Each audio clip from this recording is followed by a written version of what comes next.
야, 이쁘나. 오빠랑 몰디브 가서 모히또 한잔 할까? 아니, 진짜, 왜 이러시는 거예요? 몰디브 싫으면 홍콩 갈래? 그 순간 한 여성이 나타나 그들을 차례로 바닥에 눕혔습니다. 그리고 마침내 밝혀진 숨겨진 이야기까지 지금 공개됩니다. 달빛 이야기 시작합니다. 새벽 6시 거대한 컨벤션 센터 앞에 택시 한 대가 서서히 멈춰섰습니다. 택시에서 내린 이서연은 어깨에 맨 가방을 다시 한번 단단히 메고 건물을 올려다보았습니다. 29세 여성치고는 당당한 걸음걸이와 곧은 어깨가 그녀의 과거를 말해주고 있었습니다. 글로벌 신기술 박람회라고 적힌 대형 현수막이 아침 바람에 살랑거리고 있었습니다. 컨벤션 센터 로비로 들어서자 이미 수십 명의 직원들이 분주하게 움직이고 있었습니다. 서연은 경비실로 향해 오늘 배정받은 업무를 확인했습니다. 이서연 씨, 오늘 메인 입구 보안 검색대 담당이십니다. 경비실 직원이 서연에게 명찰과 무전기를 건네주었습니다. 서연은 명찰을 정확히 가슴에 달고 무전기의 작동 상태를 점검했습니다. 특전사 시절 몸에 밴 습관이었습니다. 오전 8시가 되자 각국에서 온 투자자들과 기업 관계자들이 하나둘 도착하기 시작했습니다. 서연은 메인 입구에서 신분증 확인과 보안 검색을 담당하며 방문자들을 맞이했습니다. 서연은 방문자의 신분증을 꼼꼼히 확인하고 초대장과 대조했습니다. 가방과 소지품도 신중하게 검사했습니다. 시간이 지날수록 더 많은 참석자들이 몰려들었습니다. 서연은 예리한 눈으로 각 방문자들을 관찰하며 수상한 점이 없는지 살폈습니다. 긴장된 표정의 사람, 너무 여유로운 사람, 주변을 계속 두리번거리는 사람까지 모든 것이 그녀의 레이더에 포착되었습니다. 오전 10시 30분 개막식 시작을 1시간 반 앞두고 박람회장 안은 점점 더 분주해졌습니다. 서연은 입구에서 마지막 점검을 마치고 무전기로 상황을 보고했습니다. 메인 입구 보안 검색 중 이상 없음. 무전기 너머로 들려오는 다른 경호원들의 보고 소리가 차분하게 이어졌습니다. 서연은 잠시 시계를 보고 개막식장 내부로 시선을 돌렸습니다. 각국 언어로 된 안내 방송이 흘러나오고 있었고 통역 부스에서는 준비 작업이 한창이었습니다. 오전 11시 컨벤션 센터 로비에 검은색 고급 세단이 서서히 멈춰섰습니다. 차에서 내린 김태식은 50대 중반의 나이에도 불구하고 단정한 정장 차림에 위험 있는 분위기를 풍기고 있었습니다. 그는 개막식 초대장을 정중히 건네받으며 접수 직원에게 고개를 끄덕였습니다. 안녕하세요. 김태식입니다. 김태식이 차분한 목소리로 인사하자 접수 직원이 공손하게 대답했습니다. 네, 확인되었습니다. 안내해드리겠습니다. 하지만 그의 뒤를 따라 들어온 3명의 부하들은 분위기가 완전히 달랐습니다. 첫 번째 남자는 목에 굵은 금목걸이를 걸고 있었고 목 옆에 문신이 있는 두 번째 남자는 어깨를 좌우로 흔들며 거만하게 걸었습니다. 세 번째 남자는 가장 나이가 어려 보였지만 눈빛이 거칠고 날카로웠습니다. 김태식이 지정된 VIP석으로 향하는 동안 세 부하들은 로비를 배회하기 시작했습니다. 금목걸이 남자가 지나가는 여직원에게 휘파람을 불며 말했습니다. 어이 아가씨, 끝나고 커피나 한잔 할까? 여직원이 당황하며 고개를 숙이고 지나가자 문신 남자가 킥킥거리며 말했습니다. 야야, 쟤 완전 부끄러워하네. 귀여워 죽겠다. 젊은 남자가 다른 참석자들 사이를 비집고 지나가며 일부러 어깨를 부딪혔습니다. 어이, 눈 좀 뜨고 다녀. 독일에서 온 투자자가 놀라며 뒤를 돌아보자 젊은 남자가 째려보며 말했습니다. 뭘 봐? 한국 사람 처음 봐? 개막식 준비로 분주한 직원들 사이로 부하들이 거슬리게 돌아다니기 시작했습니다. 금목걸이 남자가 음료 테이블 앞에서 과자를 한 움큼 집어먹으며 큰 소리로 말했습니다. 야, 이거 맛있네. 나중에 좀 싸가야겠다. 문신 남자가 젊은 여성 통역사에게 다가가며 비웃는 표정을 지었습니다. 아가씨, 영어로 대화 잘하나 봐? 나는 몸의 대화를 잘하는데. 통역사가 얼굴을 붉히며 피하려 하자 그가 길을 막으며 말했습니다. 에휴, 부끄러워하기는 단둘이 있으면 좋아 죽을 거면서. 주변 사람들이 수군거리며 불쾌한 표정을 짓기 시작했습니다. 한 중년 남성이 작은 목소리로 동료에게 말했습니다. 저 사람들 대체 어디서 온 거야?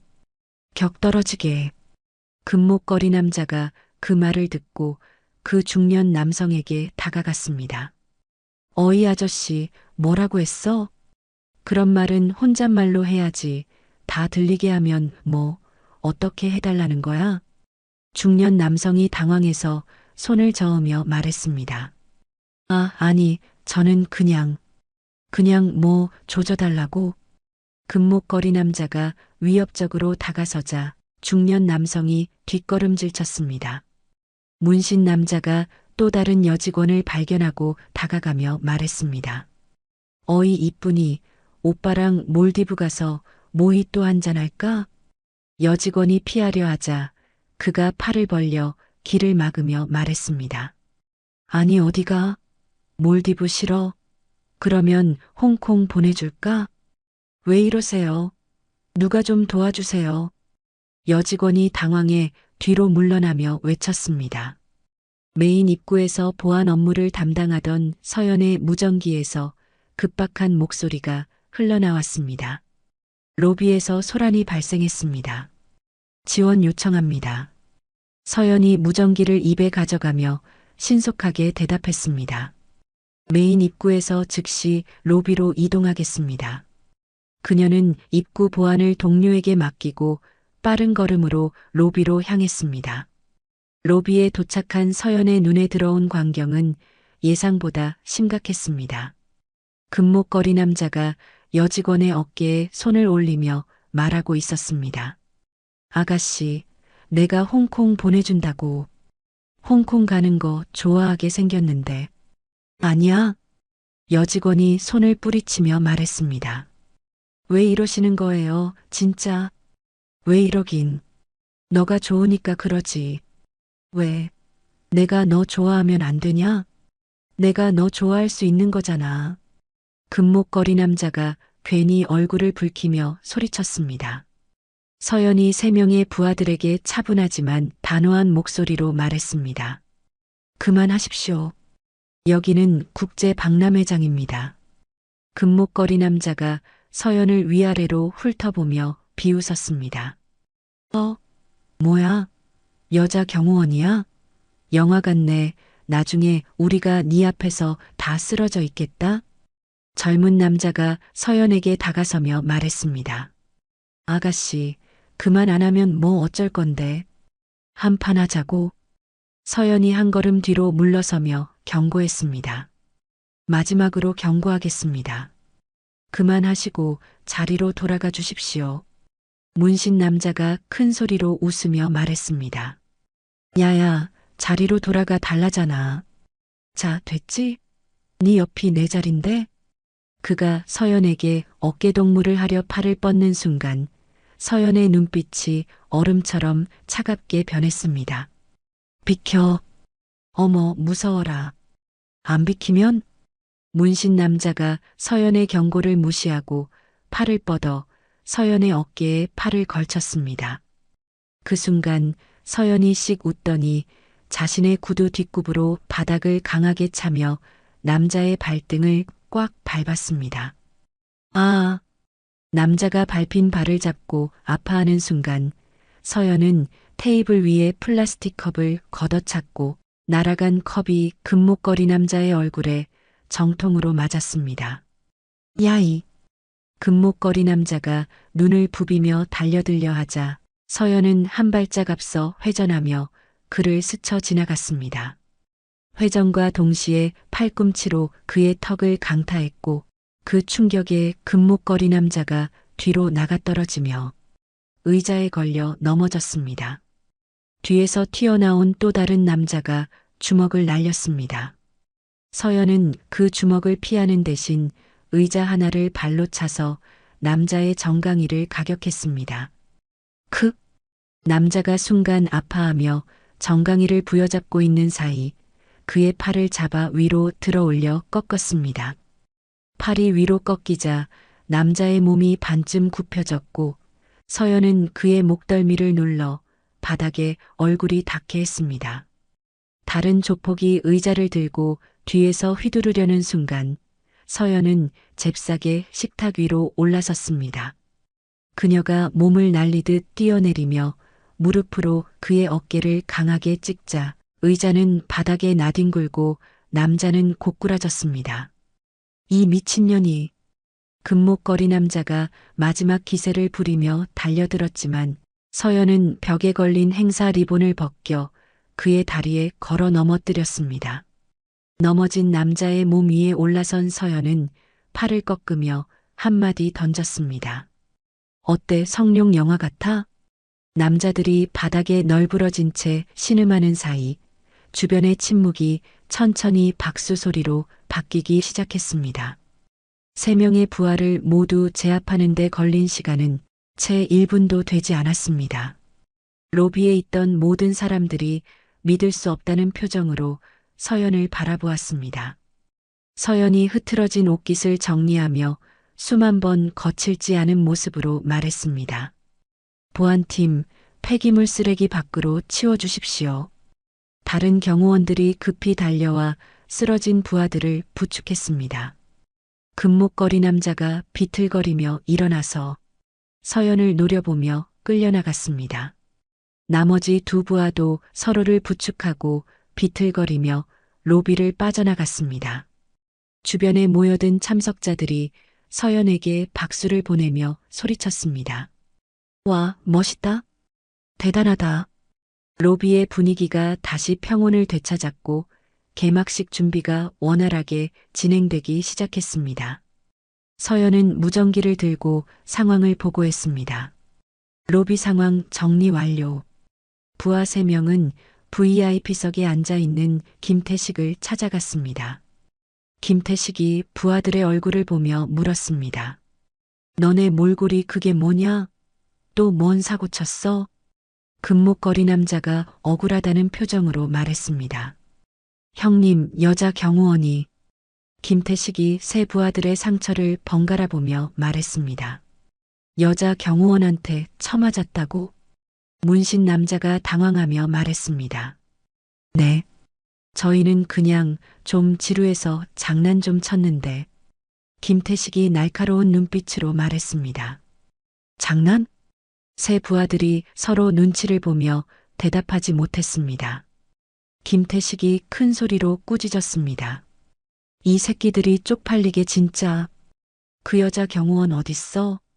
그 아마 로비에. 김태식이 일어서며 위협적으로 말했습니다. 당장 안내해. 문신 남자가 당황하며 말했습니다. 형님이 직접 가시게요? 김태식이 진지하게 말했습니다. 그럼 내가 직접 가야지. 니들이 가서 뭐 어쩌려고. 4명이 함께 로비로 향했습니다. 서연은 다시 메인 입구에서 보안 업무를 하고 있었습니다. 김태식이 서연에게 다가가며 정중하게 말했습니다. 실례합니다. 서연이 고개를 돌리며 경계심을 보였습니다. 무슨 일이신가요? 김태식이 깊이 고개를 숙이며 말했습니다. 제 부하들이 큰 실례를 범했다고 들었습니다. 서연이 놀라며 말했습니다. 아, 네.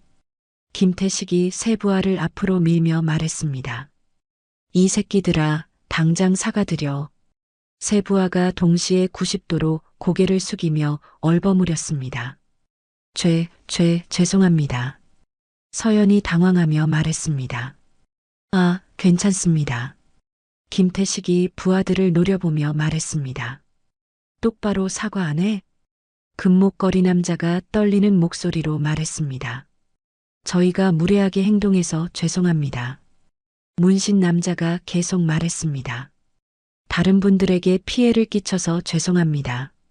젊은 남자가 마지막으로 말했습니다. 앞으로는 절대 이런 일 없게 하겠습니다. 김태식이 서연에게 정중하게 말했습니다. 정말 죄송합니다. 제가 교육을 제대로 못 시켰네요. 서연이 예상치 못한 상황에 당황하며 말했습니다. 아, 아닙니다. 이미 끝난 일인데 이렇게까지 하지 않으셔도. 김태식이 진심으로 말했습니다. 아이고, 아닙니다. 이런 큰 행사에 초대해 주신 것만 해도 감사한데. 죄송합니다. 그리고 새 부하들을 향해 엄한 목소리로 말했습니다. 너희들 한 번만 더 이딴 식으로 행동하면 다 뒤질 줄 알아. 알겠어? 새 부하가 벌벌 떨며 대답했습니다. 네, 형님. 김태식이 서연에게 마지막으로 말했습니다. 다시 한번 죄송합니다. 그럼 좋은 하루 되세요. 김태식과 부하들이 떠난 후 서연은 믿을 수 없다는 표정으로 그들의 뒷모습을 바라보았습니다. 오후 12시 정각 개막식이 시작되었습니다. 서연은 무대 앞쪽 경비구역에 자리를 잡고 주변을 경계하고 있었습니다. 무대 위에서는 박람회장 회장이 개막사를 시작했습니다. 신사숙녀 여러분, 글로벌 신기술 박람회에 참석해 주셔서 감사합니다. 회장의 한국어 개막사가 끝나자 통역 부스에서 영어 동시 통역이 시작되었습니다. 서연의 귀에 유창하고 품격 있는 영어 통역 목소리가 들려왔습니다. Ladies and gentlemen, thank you for attending the Global New Technology Expo. 서연이 고개를 들어 통역 부스를 바라보았습니다. 투명한 유리창 너머로 보이는 통역사의 모습이 눈에 들어왔습니다. 박영자 할머니가 마이크 앞에서 침착하고 정확한 발음으로 통역을 하고 있었습니다. 그녀의 자세는 고닫고 표정은 집중되어 있었습니다. 서연의 눈이 점점 커졌습니다. 어린 시절 자신을 돌봐주던 옆집 할머니의 모습이 기억 속에서 떠올랐습니다. 그 순간 할머니도 아래쪽을 내려다보다가 서연을 발견했습니다. 할머니의 손이 살짝 떨렸지만 통역은 계속 이어졌습니다. 하지만 그녀의 눈빛에는 놀라움과 반가움이 동시에 스쳐 지나갔습니다. 개막식이 끝나고 참석자들이 하나둘씩 전시장으로 향하는 가운데 서연과 할머니는 로비 한쪽 조용한 곳에서 마주 서 있었습니다. 할머니가 서연을 알아보고 눈물을 글썽이며 말했습니다. 서연이구나. 정말 서연이 맞지? 서연이 깊이 고개를 숙이며 대답했습니다. 네, 할머니. 저 서연이에요. 정말 우리 서연이가 맞구나. 이렇게 훌륭하게 자랐구나. 할머니의 목소리가 감정에 북받쳐 떨렸습니다. 그런데 서연이는 어떻게 여기서 경호원으로 일하게 된 거니? 서연이 잠시 망설이다가 솔직하게 대답했습니다. 저는 특전사 출신인데 부상으로 전역한 후 경호 일을 하고 있어요. 할머니의 얼굴에 놀라움과 자랑스러움이 동시에 스쳤습니다. 특전사라고? 우리 서연이가 그렇게 대단한 일을 했구나. 서연이 고개를 숙이며 말했습니다. 아니에요. 할머니가 서연의 어깨를 다독이며 말했습니다. 겸손하기까지 하고 어린 시절 그 착한 마음 그대로구나. 서연이 어린 시절을 떠올리며 말했습니다. 할머니께서 챙겨주셨던 따뜻한 간식들 아직도 기억나요. 혼자 있을 때마다 찾아와 주셔서 얼마나 고마웠는지 할머니가 눈물을 닦으며 말했습니다. 그때 서연이가 혼자 있는 모습이 너무 안쓰러웠어. 우리 딸 같았거든. 서연이 깊이 고개를 숙이며 말했습니다. 할머니 덕분에 외롭지 않았어요. 정말 감사했어요. 할머니가 서연의 손을 다시 꼭 잡으며 말했습니다. 이렇게 다시 만나게 될 줄이야. 세상이 참 좁다는 말이 맞구나. 서연이 궁금하다는 표정으로 말했습니다. 그런데 할머니야말로 어떻게 여기서 일을 하고 계신 거예요? 정말 신기해요. 할머니가 잠시 멀리 바라보며 깊은 한숨을 쉬었습니다. 그럼 우리 조용한 곳에서 차라도 마시면서 이야기할까? 나도 이것저것 많이 궁금하단다. 서연이 밝게 미소 지으며 말했습니다. 네, 좋아요.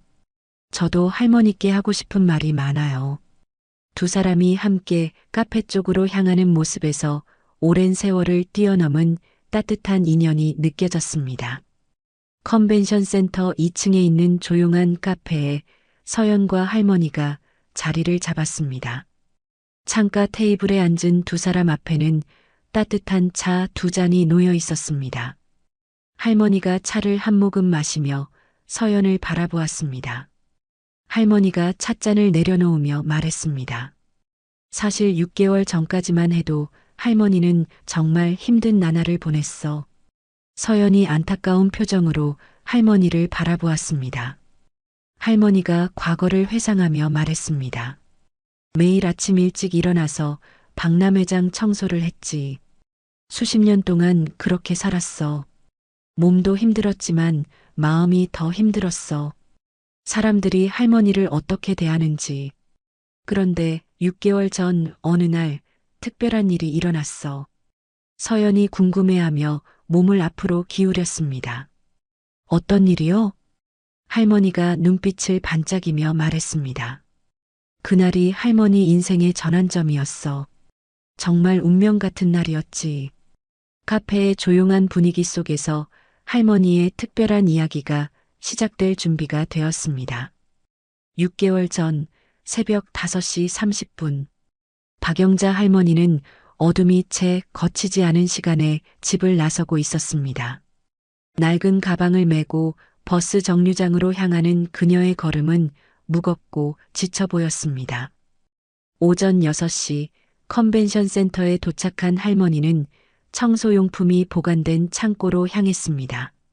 낡은 청소복으로 갈아입은 할머니의 모습은 초라하고 왜소해 보였습니다.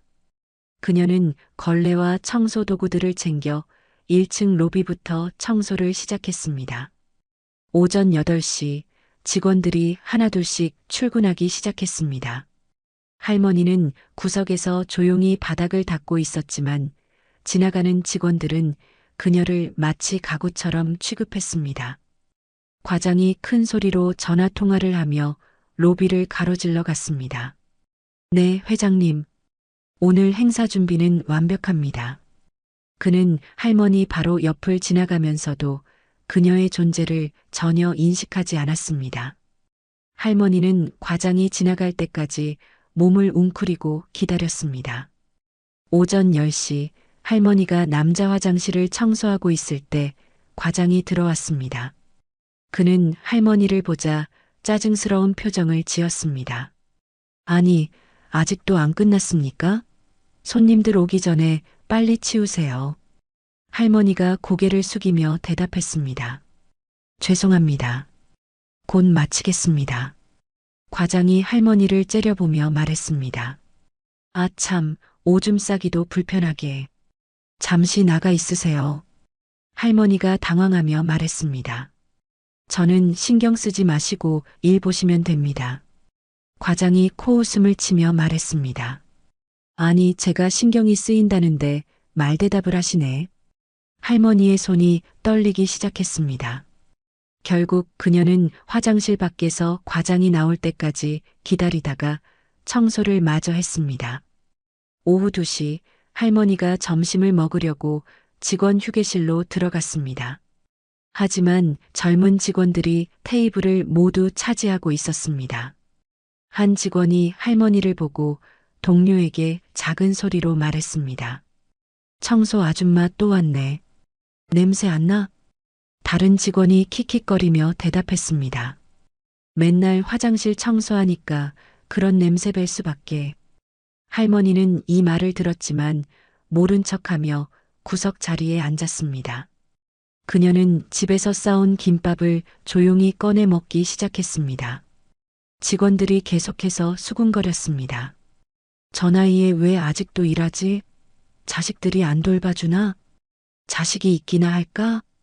혼자 사는 것 같던데.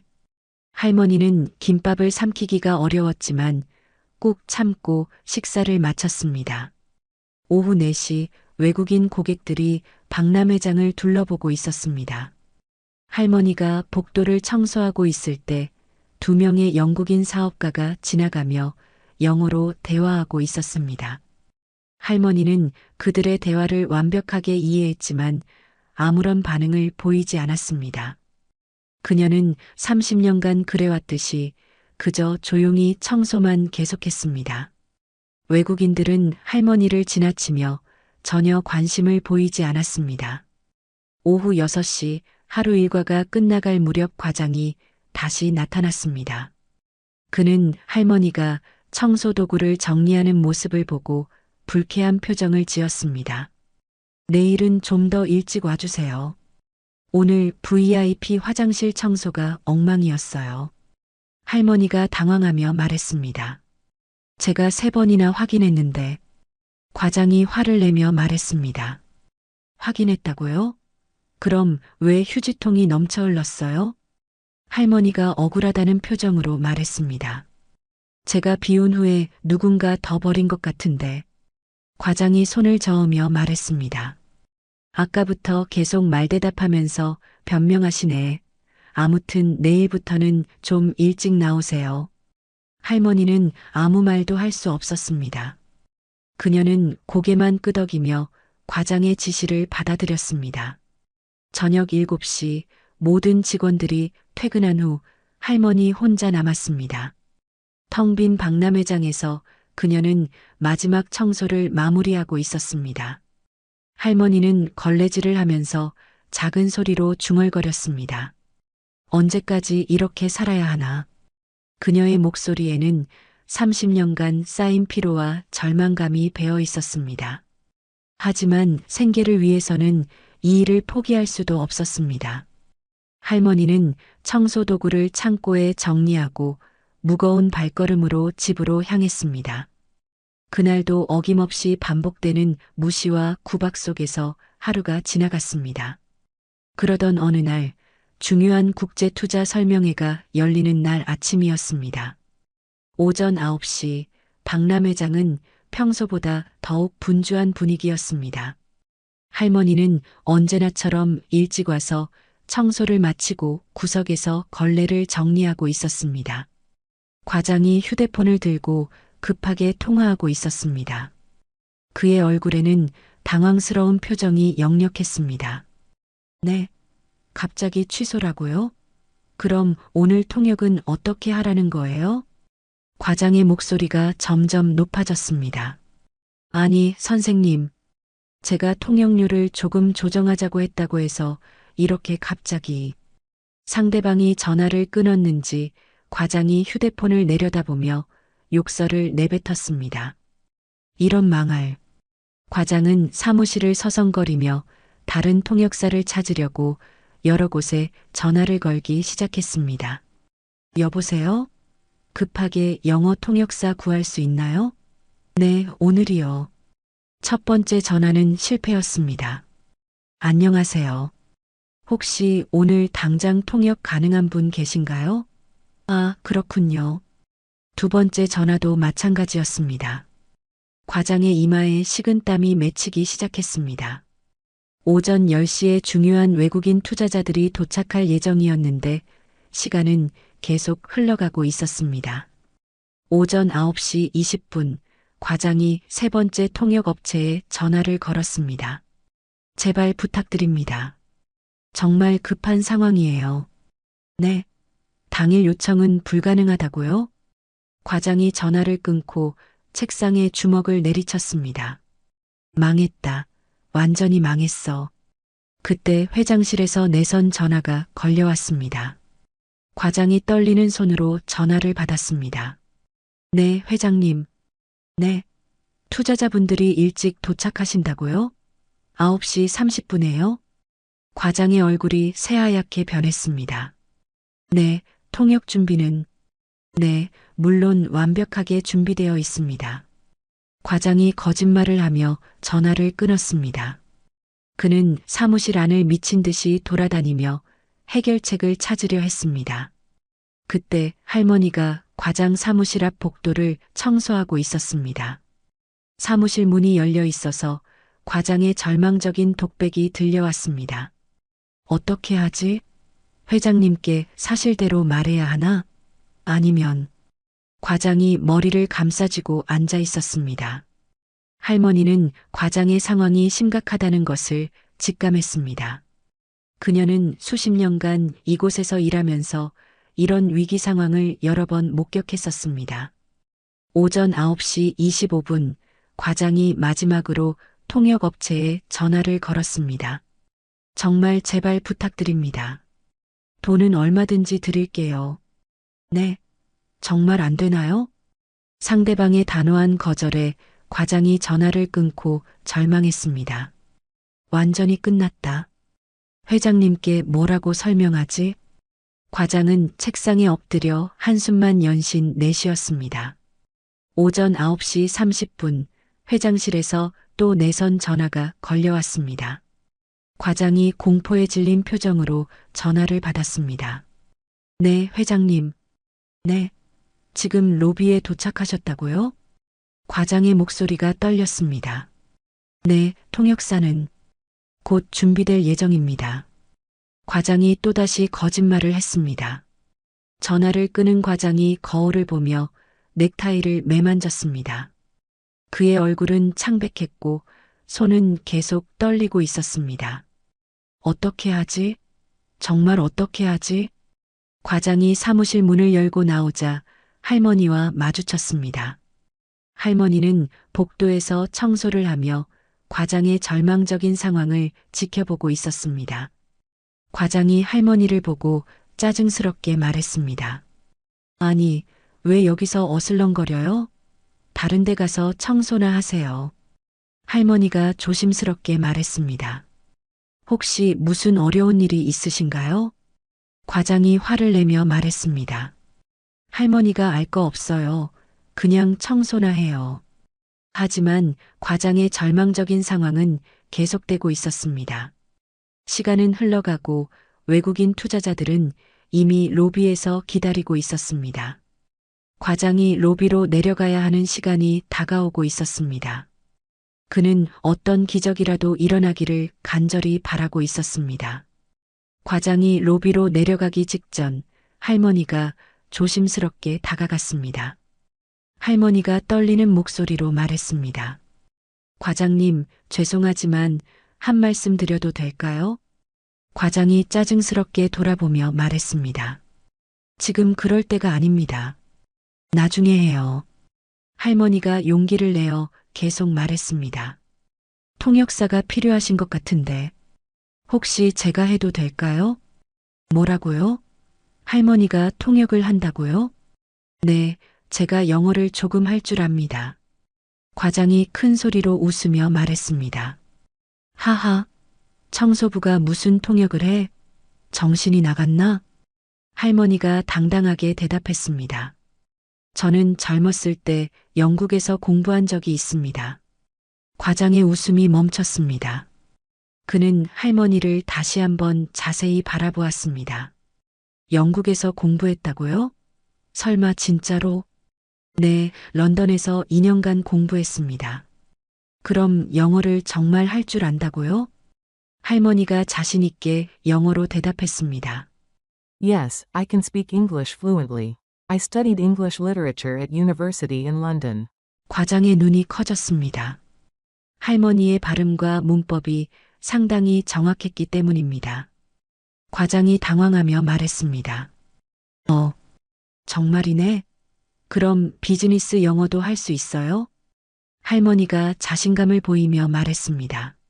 I have been listening to business conversations for over 30 years while working here. I understand the terminology quite well. 과장이 점점 놀라는 표정을 지었습니다. 할머니의 영어 실력이 생각보다 훨씬 뛰어났기 때문입니다. 과장이 잠시 생각에 잠겼습니다. 시간은 계속 흘러가고 있었고 다른 대안은 없었습니다. 과장이 시계를 보며 말했습니다. 지금 9시 30분인데 지금 바로 외국인 투자자들과 만나야 합니다. 제가 도와드릴 수 있습니다. 믿어보세요. 하지만 만약 실수라도 하면 어떻게 합니까? 내 목이 날아갈 거라고요.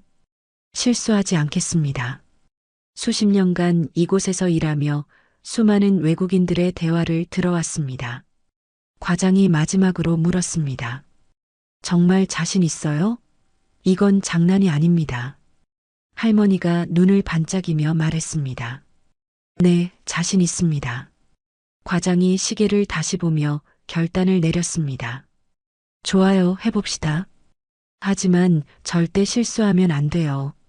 할머니가 기쁨을 감추지 못하며 말했습니다. 감사합니다. 최선을 다하겠습니다. 과장이 할머니를 바라보며 말했습니다. 그런데 그 청소복 차림으로는 안 되겠는데. 제가 직원한테 전화할 테니 저희 근무복으로 일단 빨리 갈아입으세요. 오전 9시 35분 할머니가 깔끔한 정장을 입고 화장실에서 나왔습니다. 수십 년간 청소부로만 보였던 그녀의 모습이 완전히 달라져 있었습니다. 고든 자세와 품위 있는 표정에서 지적인 분위기가 풍겨났습니다. 과장이 할머니를 보고 깜짝 놀랐습니다. 완전히 다른 사람 같네요. 할머니가 자신감 있게 미소 지으며 말했습니다. 준비됐습니다. 과장과 할머니가 로비로 내려가자 외국인 투자자들이 소파에 앉아 기다리고 있었습니다. 과장이 긴장한 목소리로 외국인들에게 영어로 인사했습니다. 투자자들이 시계를 보며 늦어진 시간에 대해 불만을 표했습니다. 할머니가 자연스럽게 나서서 완벽한 영어로 통역했습니다. 안녕하세요. 과장님께서 늦어서 죄송하다고 말씀드리고 계십니다. 프레젠테이션 준비는 모두 완료되었습니다. 과장이 할머니의 정확한 통역에 안도하며 말했습니다. 네, 회의실로 안내해 드리겠습니다. 할머니가 즉시 유창한 영어로 투자자들에게 통역했습니다. 회의실로 이동하는 동안 투자자들이 다양한 질문을 했습니다. 할머니는 모든 대화를 완벽하게 통역했습니다. 프레젠테이션이 진행되는 동안 할머니의 통역 실력은 점점 더 빛을 발했습니다. 복잡한 기술 용어부터 비즈니스 전문 용어까지 모든 것을 완벽하게 처리했습니다. 2시간에 걸친 회의가 성공적으로 마무리되었습니다.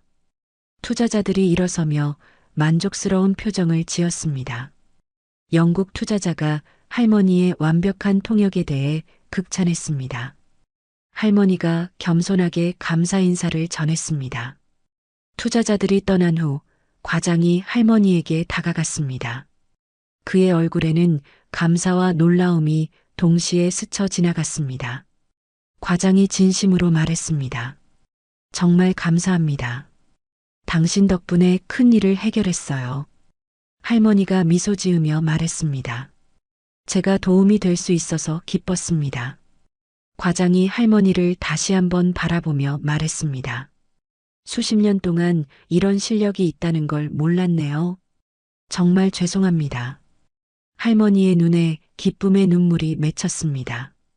수십 년 만에 자신의 진짜 능력을 인정받는 순간이었습니다. 투자자들이 떠난 지 1시간 후 할머니는 다시 청소복으로 갈아입고 일상 업무를 하고 있었습니다. 하지만 그녀의 마음은 여전히 방금 전의 성공적인 통역으로 인해 설레고 있었습니다. 수십 년 만에 느끼는 성취감이 온몸에 퍼져 있었습니다. 그때 과장이 급하게 할머니에게 다가왔습니다. 박영자 씨, 회장님께서 사무실로 오시라고 하세요. 할머니가 깜짝 놀라며 물었습니다. 저를요? 무슨 일로요? 과장이 당황한 표정으로 말했습니다. 저도 모르겠어요. 그냥 올라오시라고만 하셨어요. 할머니의 가슴이 두근거리기 시작했습니다. 혹시 자신이 실수를 했나 하는 걱정이 앞섰습니다. 할머니가 떨리는 목소리로 말했습니다. 혹시 제가 뭔가 잘못했나요? 과장이 고개를 저으며 말했습니다. 아니에요. 오히려 회장님이 매우 기뻐하시는 것 같았어요. 할머니가 청소복 차림 그대로 회장실로 향했습니다. 복도를 걸어가며 그녀의 마음은 복잡했습니다. 수십 년 동안 한 번도 회장실에 가본 적이 없었기 때문입니다. 회장실 문 앞에서 할머니가 조심스럽게 노크했습니다. 들어오세요. 안에서 중후한 목소리가 들려왔습니다.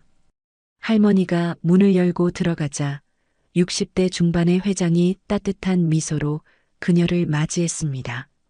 안녕하세요. 박영자 씨 맞으시죠? 할머니가 깊이 고개를 숙이며 말했습니다. 네, 그렇습니다. 앉으세요.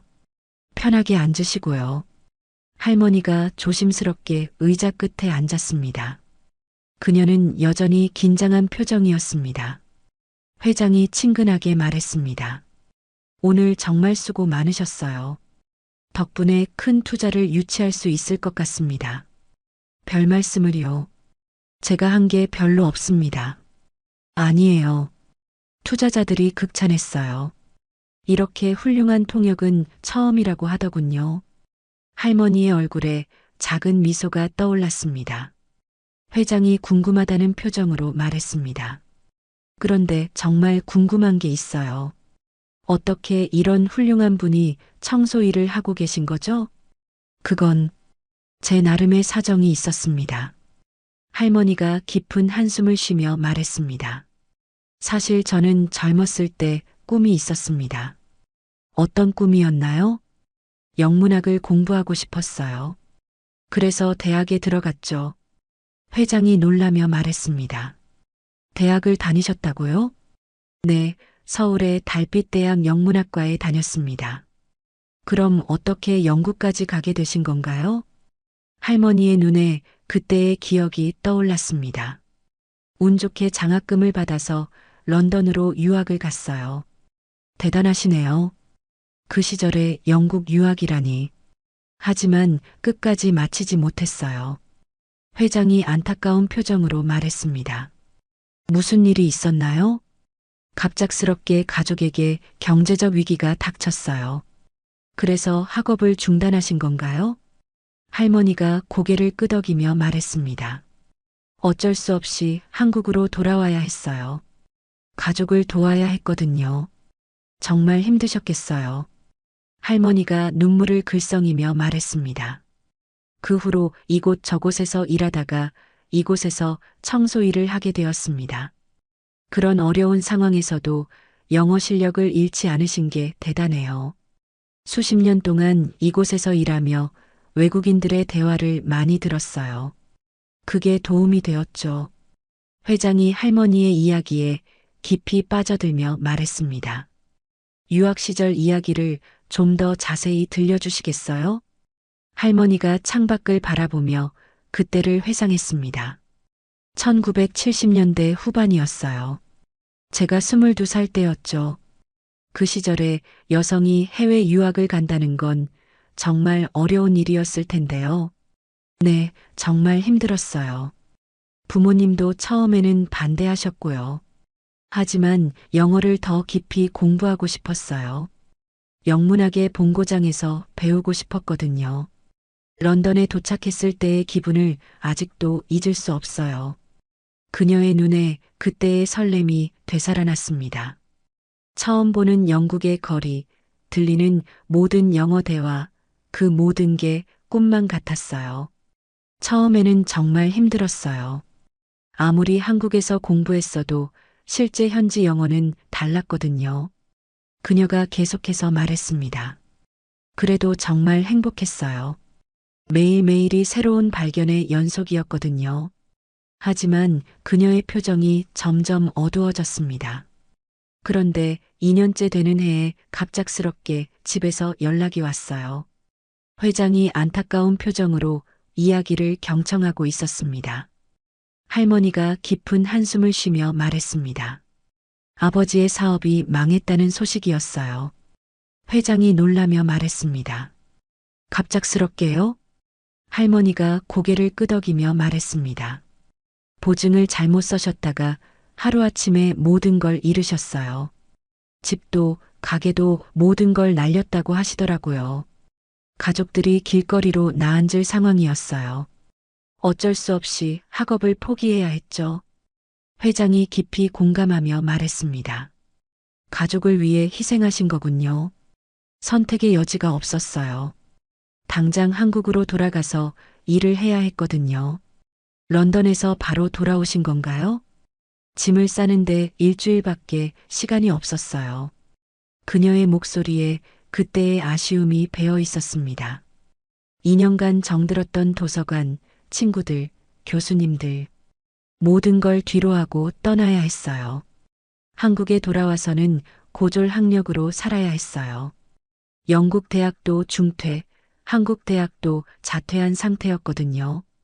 회장이 안타까워하며 말했습니다.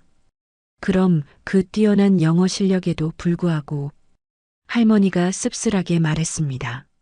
네, 정식 자격증이나 학위가 없으니까 아무도 인정해주지 않았어요. 회장이 할머니의 이야기를 다 들은 후 깊은 생각에 잠겼습니다. 그는 내선 전화를 들어 오 과장을 호출했습니다. 오 과장, 잠시 회장실로 올라와 주세요. 5분 후 과장이 회장실 문을 두드렸습니다. 들어오세요. 과장이 들어와서 회장과 할머니를 번갈아 보며 인사했습니다. 회장님 부르셨습니까? 회장이 진지한 표정으로 말했습니다. 오 과장, 여기 앉으세요. 오 과장도 알아야 할 것 같아서 회장이 할머니를 바라보며 말했습니다. 박영자 씨, 정식으로 제안드리고 싶은 게 있습니다. 할머니가 궁금해하며 말했습니다. 무엇인가요? 회장이 진심 어린 표정으로 말했습니다. 저희 박람 회장의 수석 통역사로 일해 주시겠습니까? 할머니가 깜짝 놀라며 말했습니다. 수석 통역사요? 저를요? 네, 오늘 보여주신 실력이라면 충분히 자격이 있습니다. 오 과장도 고개를 끄덕이며 말했습니다. 정말 훌륭하셨어요. 투자자들이 극찬했습니다. 할머니가 믿을 수 없다는 표정으로 말했습니다. 하지만 저는 정식 자격증도 없고 회장이 손을 저으며 말했습니다. 자격증보다 실력이 중요합니다. 오늘 그걸 충분히 증명해 주셨어요. 할머니의 눈에 눈물이 맺히기 시작했습니다. 회장이 따뜻하게 말했습니다. 수십 년간 기다리셨잖아요. 이제 당신의 진짜 능력을 발휘할 때입니다. 할머니가 떨리는 목소리로 말했습니다. 정말 괜찮을까요? 과장이 진심으로 말했습니다. 저도 전적으로 동의합니다. 앞으로 잘 부탁드리겠습니다. 회장이 미소 지으며 말했습니다. 급여도 당연히 수석 통역사 수준으로 조정해드리겠습니다. 감사합니다. 정말 감사합니다. 아이고 아닙니다. 감사한 건 저희죠. 할머니가 눈물을 닦으며 말했습니다. 최선을 다하겠습니다. 과장이 할머니에게 말했습니다. 내일부터는 통역사 전용 사무실을 사용하시면 됩니다. 할머니가 고개를 끄덕이며 말했습니다. 네, 정말 꿈만 같아요. 회장이 할머니의 손을 잡으며 말했습니다. 늦었지만 다시 시작하시는 거예요. 응원하겠습니다. 정말 고맙습니다. 이런 기회를 주셔서 과장도 할머니에게 정중하게 인사했습니다. 앞으로 잘 부탁드립니다. 회장실을 나서는 할머니의 걸음에는 수십 년 만에 되찾은 자신감이 넘쳐나고 있었습니다. 드디어 자신의 진짜 꿈을 실현할 수 있게 된 것입니다. 복도를 걸으며 할머니는 작은 소리로 중얼거렸습니다. 정말 꿈이 이루어졌구나. 그녀의 얼굴에는 행복한 미소가 가득했습니다. 수십 년간 숨겨왔던 재능이 드디어 빛을 보게 된 순간이었습니다. 카페에서 할머니의 긴 이야기가 끝났습니다. 서연은 할머니의 파란만장한 인생 이야기에 완전히 빠져들어 있었습니다. 차가 이미 식어버린 것도 모르고 할머니만 바라보고 있었습니다. 이제 할머니 이야기는 끝났으니까 서연이 이야기를 들려줘. 저요? 제 이야기는 별로 특별할 게 없는데요. 할머니가 고개를 저으며 말했습니다. 그렇지 않아. 어린 시절 그 작은 아이가 어떻게 경호원이 되었는지 정말 궁금해. 사실 저도 우여곡절이 많았어요. 할머니가 관심 있게 말했습니다. 어떤 우여곡절? 서연이 찻잔을 돌리며 과거를 회상하기 시작했습니다. 20년 전 초등학교 2학년이었던 어린 서연의 모습이 시간을 거슬러 올라갔습니다. 작은 아파트 베란다에서 9살 서연이 창밖을 내다보고 있었습니다. 아버지는 새벽 5시에 나가서 밤 9시에 들어오는 일상이 반복되고 있었습니다. 건설 현장에서 일하는 아버지의 하루는 길고 고단했습니다. 서연은 학교에서 돌아와 혼자 숙제를 하고 있었습니다. 텅 빈 집에서 들리는 것은 시계 초침 소리뿐이었습니다. 냉장고에서 꺼낸 찬밥으로 간단히 저녁을 해결했습니다. 저녁 7시 서연이 라면을 끓이고 있었습니다. 가스레인지 앞에 선 어린 서연의 모습은 또래보다 훨씬 성숙해 보였습니다. 혼자서 모든 것을 해결해야 하는 환경이 그녀를 일찍 어른스럽게 만들었습니다. 밤 8시 서연이 거실 바닥에 앉아 숙제를 하고 있었습니다. 가끔 복도에서 들리는 발소리에 고개를 들어 문을 바라보았지만 아버지는 아직 돌아오지 않았습니다. 그때 초인종이 울렸습니다. 서연이 조심스럽게 문을 열자 옆집 할머니가 따뜻한 호떡을 들고 서 있었습니다. 서연아, 할머니야. 호떡 구웠는데 같이 먹을래? 서연의 얼굴에 환한 미소가 떠올랐습니다. 하루 종일 혼자 있던 외로움이 할머니의 따뜻한 목소리로 사라졌습니다. 할머니가 서연의 집에 들어와 함께 호떡을 나누어 먹었습니다. 서연은 할머니 옆에 꼭 붙어 앉아 그날 학교에서 있었던 일들을 신나게 이야기했습니다. 오늘 수학 시험에서 100점 받았어요. 할머니가 서연의 머리를 쓰다듬으며 말했습니다. 우리 서연이 정말 똑똑하구나. 밤 9시가 되어서야 아버지가 집에 돌아왔습니다. 할머니는 서연이 혼자 있지 않도록 아버지가 올 때까지 함께 있어 주었습니다. 아버지가 들어오자 할머니가 인사했습니다. 고생 많으셨어요. 아버지가 고마워하며 말했습니다. 항상 서연이 돌봐주셔서 감사합니다. 할머니가 미소 지으며 말했습니다. 당연한 일이에요. 이웃이잖아요. 이런 일상이 매일 반복되었습니다. 서연은 혼자 있을 때마다 할머니가 언제 올지 기다렸습니다. 할머니의 방문은 하루 중 가장 기다려지는 시간이었습니다. 어느 겨울날 서연이 감기에 걸려 혼자 누워 있을 때였습니다.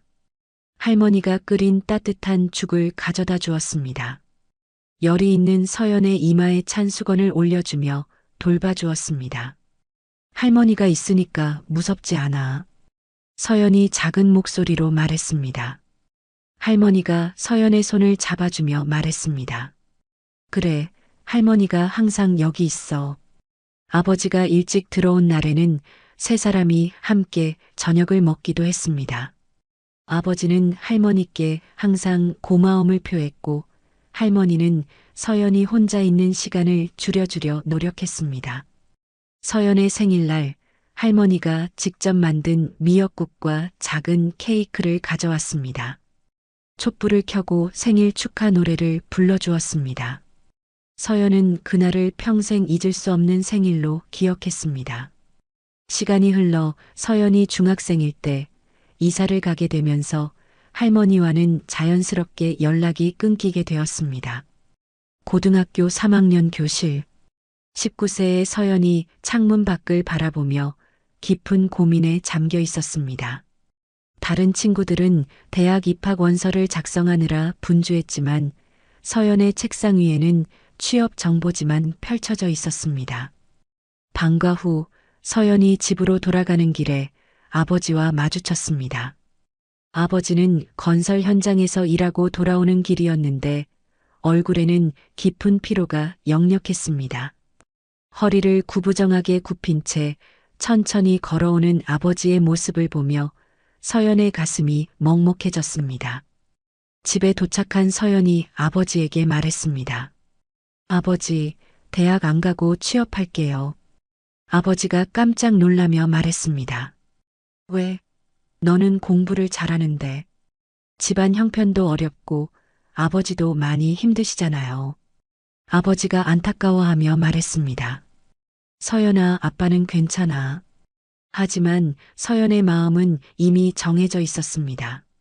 취업 준비를 시작한 서연은 곧 현실의 벽에 부딪혔습니다.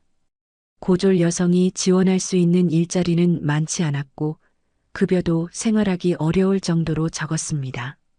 면접을 보러 다니는 일이 계속되었지만 결과는 항상 같았습니다. 번번이 떨어지거나 조건이 맞지 않아 포기해야 했습니다. 그러던 어느 날 친구 오빠를 통해 특전사 출신 선배를 만나게 되었습니다. 카페에서 만난 선배가 서연에게 말했습니다. 군대에서 기술도 배우고 전역 후에 좋은 일자리도 구할 수 있어. 서연이 궁금해하며 물었습니다. 하지만 특전사는 정말 힘들다고 하던데요. 선배가 진지하게 말했습니다. 힘들긴 하지. 하지만 그만큼 얻는 것도 많아.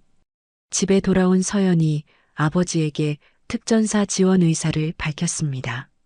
아버지는 처음에는 반대했지만 서연의 의지가 확고한 것을 보고 결국 동의했습니다.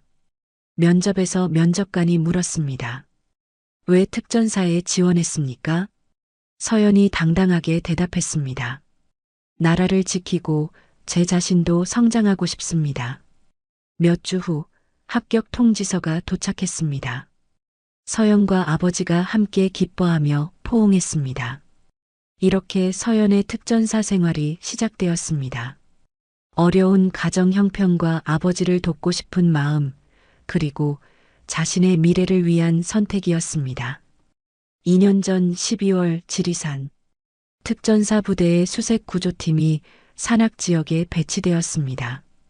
등산객 한 명이 3일째 연락이 두절된 상황이었습니다.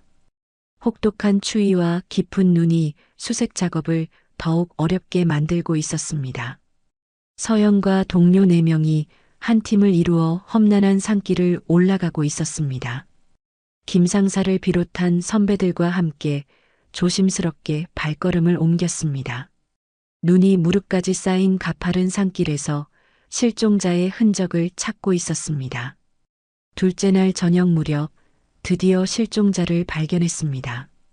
계곡 아래 깊은 절벽에 한 남성이 쓰러져 있었습니다. 의식을 잃은 채로 미동도 하지 않는 상태였습니다. 김 상사가 상황을 파악하며 말했습니다. 저기 아래 있다. 로프로 내려가야겠어. 팀장이 걱정스러워하며 말했습니다. 너무 위험해 보이는데. 김 상사가 자신 있게 말했습니다. 제가 내려가겠습니다. 팀원들이 로프를 준비하고 김 상사가 장비를 착용했습니다. 서연과 다른 동료들은 위에서 로프를 잡고 김 상사의 하강을 도왔습니다. 김 상사가 절벽을 따라 천천히 내려가기 시작했습니다. 중간쯤 도달했을 때 갑자기 위쪽에서 큰 바위가 굴러떨어지기 시작했습니다. 눈사태로 인해 바위들이 연쇄적으로 떨어지고 있었습니다. 위험해. 누군가 외쳤지만 이미 늦었습니다. 큰 바위가 김 상사의 머리를 스쳐 지나갔습니다. 김 상사가 충격으로 의식을 잃고 로프에 매달린 채 축 늘어졌습니다. 팀원들이 당황하며 소리쳤습니다. 김 상사님, 김 상사님. 하지만 김 상사는 아무런 반응을 보이지 않았습니다. 팀장이 급하게 지시했습니다. 로프를 당겨서 올려야 해. 하지만 김 상사가 의식을 잃은 상태로 로프를 당기기에는 위험했습니다. 추가 낙석의 위험도 있었고 잘못하면 김 상사가 더 큰 부상을 입을 수 있었습니다. 서연이 즉시 결단했습니다. 제가 내려가겠습니다. 팀장이 말렸습니다. 너무 위험해. 서연이 단호하게 말했습니다. 다른 방법이 없어요. 빨리 해야 합니다. 서연이 재빨리 로프를 착용하고 절벽을 내려가기 시작했습니다. 김 상사에게 다가가려는 순간 또 다른 바위가 떨어져 내렸습니다. 서연은 반사적으로 몸을 던져 김 상사를 보호했습니다. 바위가 서연의 무릎을 강타했지만 김 상사는 더 큰 부상을 면할 수 있었습니다. 극심한 통증이 무릎을 관통했지만 서연은 포기하지 않았습니다. 의식을 잃은 김 상사를 안전한 위치로 옮기기 위해 필사적으로 노력했습니다. 다친 무릎을 억지로 움직이며 김 상사를 로프로 고정했습니다. 팀원들과 협력하여 김 상사를 안전하게 끌어올렸습니다. 김 상사가 구조된 후 서연도 간신히 절벽을 올라왔습니다. 무릎에서 흘러나오는 피와 극심한 통증으로 걸을 수도 없는 상태였습니다. 팀장이 서연을 부축하며 말했습니다. 괜찮아, 이서연 중사. 자네가 김 상사를 살린 거야. 서연이 고통을 참으며 말했습니다. 당연한 일을 했을 뿐입니다. 응급 헬기가 도착하여 김 상사와 서연을 병원으로 이송했습니다. 김 상사는 뇌진탕을 입었지만 생명에는 지장이 없었습니다. 하지만 서연의 무릎 부상은 생각보다 심각했습니다. 병원에서 의사가 진단 결과를 설명했습니다. 인대가 심하게 손상되었습니다. 수술이 필요합니다. 수술 후 의사가 추가로 말했습니다. 완전히 회복되기 어려울 것 같습니다. 격렬한 활동은 제한될 수 있어요. 이 진단으로 서연의 특전사 생활은 끝이 났습니다. 동료를 구한 영웅적인 행동이었지만 자신의 꿈은 포기해야 했습니다. 이렇게 서연의 특전사 시절이 막을 내렸습니다. 희생과 헌신의 정신을 보여준 마지막 작전이었습니다. 1년 전 군 병원 재활치료실. 전역한 서연이 무릎 재활 운동을 하고 있었습니다. 물리치료사의 도움을 받으며 천천히 다리를 움직이는 모습이 안쓰러워 보였습니다. 7년간 몸담았던 특전사를 떠나야 하는 현실이 아직도 받아들여지지 않았습니다. 재활 치료를 마치고 나온 서연에게 한 남성이 다가왔습니다. 5년 전에 전역한 특전사 선배 박중사였습니다. 서연아, 그동안 어떻게 지냈어? 선배님, 안녕하세요. 박중사가 서연의 다리를 걱정스럽게 바라보며 말했습니다. 다리는 좀 괜찮아? 괜찮습니다. 많이 좋아졌어요. 서연아, 경호업계에서 일해보는 게 어때? 경호요? 특전사 출신들이 많이 하는 일이야. 내 실력이면 충분히 할 수 있어. 3개월 후 서연의 첫 경호 업무가 시작되었습니다. 기업 행사장에서 보안 업무를 담당하게 되었습니다. 처음에는 낯설었지만 특전사 경험이 큰 도움이 되었습니다. 하지만 현실은 만만하지 않았습니다. 대부분의 경호 업체들이 여성보다는 남성을 선호했습니다. 정규직보다는 일용직이나 단기 계약이 대부분이었습니다. 어느 경호업체 사무실에서 면접을 보는 서연의 모습이었습니다. 실력은 인정하지만 여성이라는 점이 아무래도 면접관이 난색을 표했습니다. 하지만 저는 특전사 출신입니다. 서연이 자신감 있게 말했지만 결과는 탈락이었습니다. 이런 일이 반복되면서 서연은 주로 일용직으로 일하게 되었습니다. 하루하루 다른 곳에서 일하며 불안정한 생활을 이어갔습니다. 그러던 중 더 큰 문제가 생겼습니다. 아버지의 건강이 급격히 악화된 것입니다. 집에서 아버지가 소파에 앉아 허리를 움켜쥐고 있었습니다. 수십 년 동안 건설 현장에서 일한 후유증이 나타나기 시작했습니다. 아버지, 병원에 가봐야 해요. 서연이 걱정스럽게 말했습니다. 아버지가 고개를 저으며 말했습니다. 괜찮다. 며칠 쉬면 나아질 거야. 하지만 상황은 점점 나빠졌습니다. 허리 디스크와 무릎 관절염 진단을 받았습니다. 더 이상 건설 현장에서 일할 수 없는 상태가 되었습니다. 병원에서 의사가 설명했습니다. 지속적인 치료가 필요합니다. 수술도 고려해 봐야 해요. 서연이 의사에게 물었습니다. 치료비는 얼마나 들까요? 의사가 대답했습니다. 상당히 많이 들 것 같습니다. 자세한 건 접수실의 실장님과 얘기해 보시면 됩니다. 집으로 돌아온 서연이 아버지와 마주 앉았습니다. 아버지, 걱정하지 마세요. 제가 다 해결할게요. 아버지가 미안해하며 말했습니다. 서연아, 미안하다. 나 때문에 고생이 많구나. 서연이 아버지의 손을 잡으며 말했습니다. 무슨 소리세요? 당연히 제가 아버지를 돌봐드려야죠. 하지만 현실적으로 일용직 수입으로는 아버지의 치료비를 감당하기 어려웠습니다. 서연은 정규직 자리를 찾기 위해 더욱 열심히 노력했습니다. 여러 경호업체를 찾아다니며 면접을 봤지만 결과는 항상 같았습니다. 실력은 인정받지만 정규직 채용은 어렵다는 대답뿐이었습니다. 그러던 중 오늘 박람회장 일용직 경호 업무를 맡게 되었습니다. 단 하루짜리 일이었지만 서연은 최선을 다했습니다. 혹시라도 이런 기회가 정규직으로 이어질 수 있을까 하는 희망을 품고 있었습니다. 아버지의 치료비 걱정과 불안정한 미래에 대한 불안감이 계속 마음을 짓누르고 있었습니다. 서연은 매일 아침 일어나며 다짐했습니다. 포기하지 않고 계속 노력하면 언젠가는 기회가 올 것이라고. 아버지를 위해서라도 절대 포기할 수 없었습니다. 이런 어려운 상황에서 오늘 할머니를 다시 만나게 된 것은 정말 뜻밖의 일이었습니다. 서연의 이야기를 모두 들은 할머니가 잠시 생각에 잠겼습니다. 그녀는 창밖을 바라보며 무언가를 깊이 고민하는 표정이었습니다. 서연은 할머니의 진지한 모습을 보며 조용히 기다렸습니다. 할머니가 서연을 바라보며 천천히 말했습니다. 서연아, 관심 있을 만한 제안이 하나 있어. 서연이 궁금해하며 말했습니다.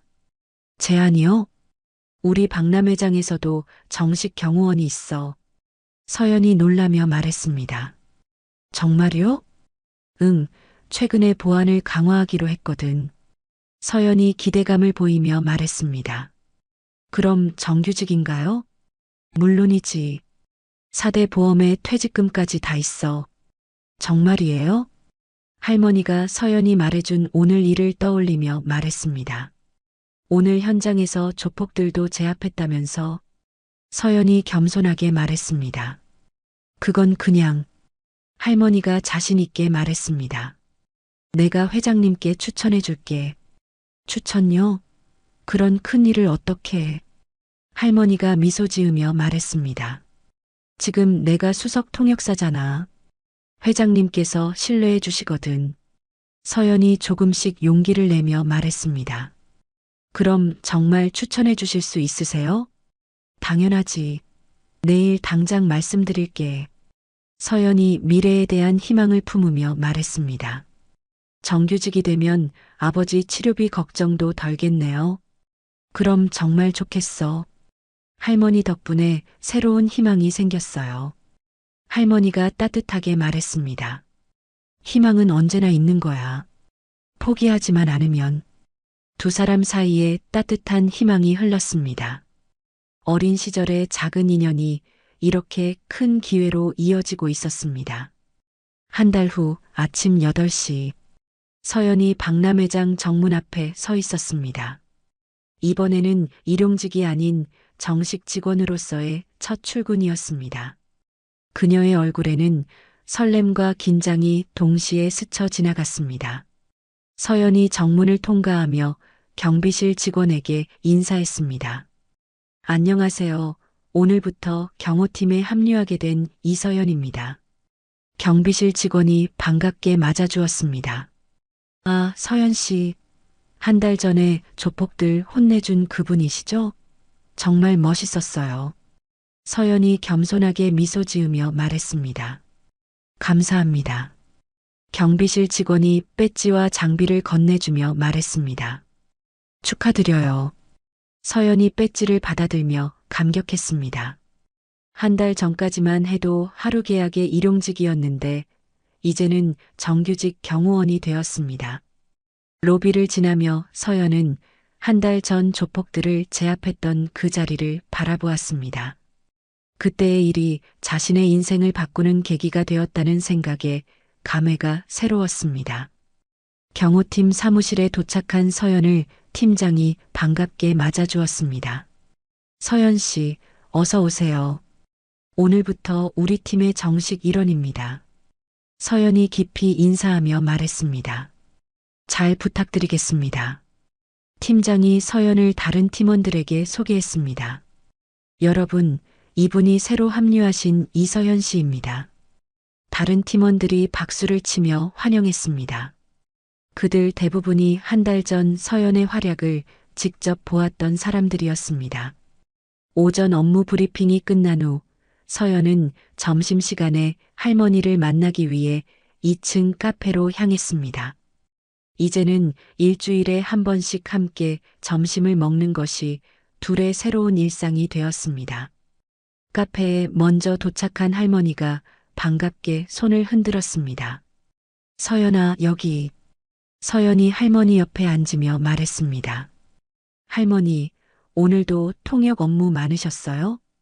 응, 오늘은 미국 투자자들과 회의가 있었어.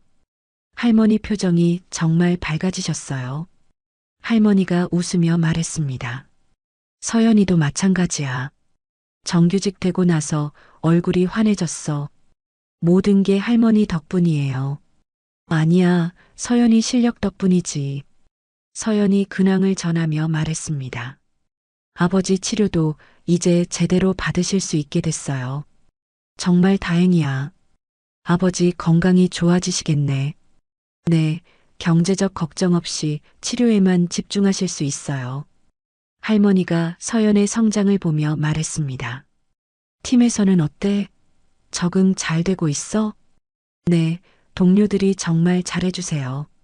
제 실력도 인정해 주시고. 당연하지. 서연이가 얼마나 훌륭한데. 정말 감사해요. 할머니가 아니었다면 이런 기회를 못 얻었을 거예요. 서로 도운 거야. 할머니도 서연이 덕분에 힘이 나거든. 서연이 궁금해하며 말했습니다. 제가 할머니한테 어떤 힘을 드려요? 할머니가 진심으로 말했습니다. 서연이가 잘 되는 모습을 보면 할머니도 기뻐. 마치 진짜 손녀 같아. 서연이 감동하며 말했습니다. 저도 할머니를 진짜 할머니처럼 생각해요. 할머니가 서연의 손을 잡으며 말했습니다. 그럼 앞으로도 계속 이렇게 지내자. 네, 할머니. 앞으로도 잘 부탁드려요. 이제 우리 둘 다 새로운 시작을 한 거야. 서연이 희망찬 목소리로 말했습니다. 네, 정말 감사해요. 새로운 인생이 시작된 것 같아요. 서연아, 앞으로 너도 어려운 사람들을 도와줘. 서연이 진지하게 말했습니다. 네, 할머니. 꼭 그렇게 하겠어요.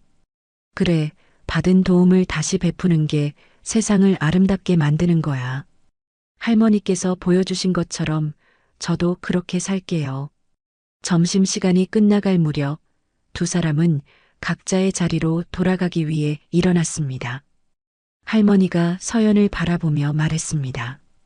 오늘도 안전하게 업무 마치고. 할머니도 통역 업무 화이팅이에요. 두 사람이 각자의 일터로 향하는 모습에서 새로운 시작의 활기가 느껴졌습니다. 서연은 경호팀 사무실로 돌아가며 생각했습니다. 어린 시절 할머니의 작은 친절이 이렇게 큰 변화로 이어질 줄 누가 알았을까? 할머니는 통역실로 향하며 미소 지었습니다. 수십 년을 기다린 끝에 찾은 기회, 그리고 서연이라는 소중한 인연. 모든 것이 완벽한 새로운 출발이었습니다. 오늘 이야기 어떠셨나요? 혹시 마지막까지 들어주신 분이 계시다면 잘 들었다고 댓글 하나만 남겨주세요. 여러분에게도 달빛 같은 순간이 찾아올 거예요. 지금까지 달빛 이야기였습니다. 더 좋은 사연으로 다시 찾아뵙겠습니다. 늘 평온한 하루 되시길 바랍니다. 감사합니다.